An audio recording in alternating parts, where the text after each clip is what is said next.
Assalamualaikum teman-teman, perkenalkan nama saya Nurmawati dengan NPM 0319012477.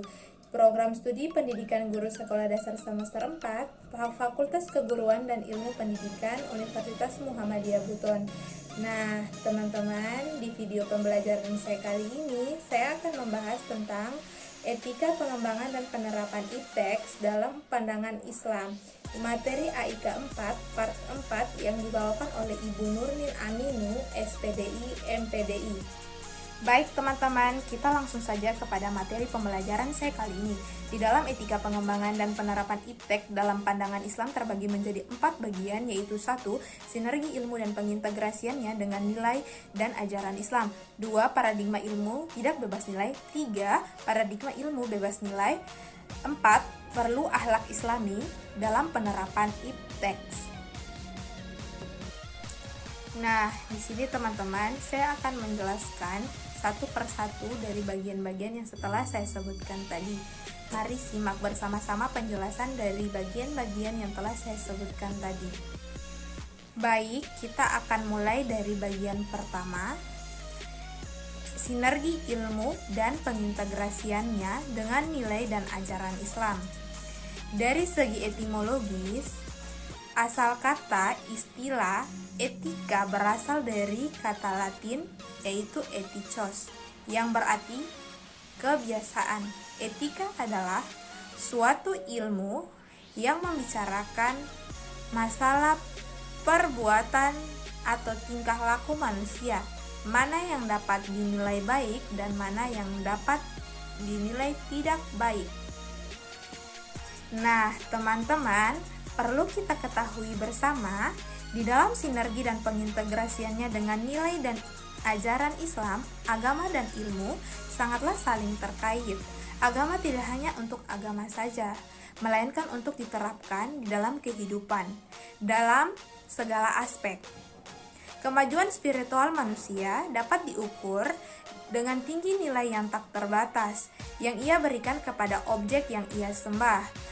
Di dalam sejarah manusia, ilmu dan agama selalu tarik-menarik dan berinteraksi satu sama lain.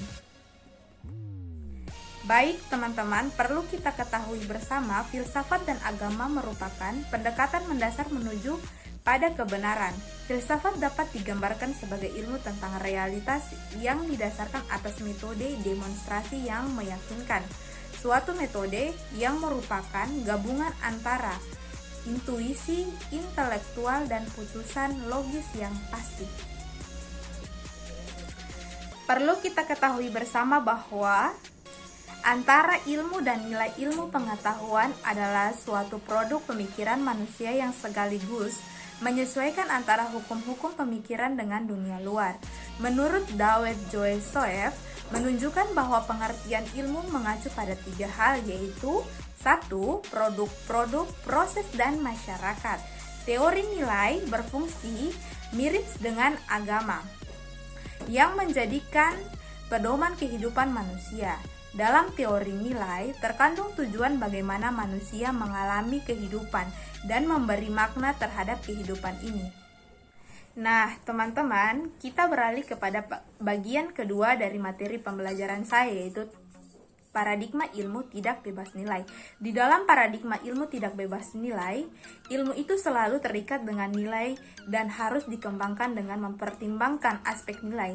Salah satu filosofi yang mengerti teori value bound adalah Jürgen Habermas, yang membedakan ilmu menjadi 3 macam sesuai dengan kepentingan masing-masing, yaitu 1. Pengetahuan yang pertama berupa ilmu-ilmu alam yang bekerja secara empiris dan analitis. 2. Pengetahuan yang kedua ini berlawanan dengan pengetahuan yang pertama karena tidak menyelidiki sesuatu dan tidak menghasilkan sesuatu, melainkan memahami manusia sebagai sesamanya dan memperlancar hubungan sosial. 3. Pengetahuan ketiga ini berupa teori kritis. Nah, teman-teman, sekarang kita beralih kepada bagian ketiga dari materi saya, yaitu paradigma ilmu bebas nilai. Di dalam paradigma ilmu bebas nilai, dalam bahasa Inggris disebut dengan value free. menyatakan bahwa ilmu dan teknologi adalah bersifat otonom.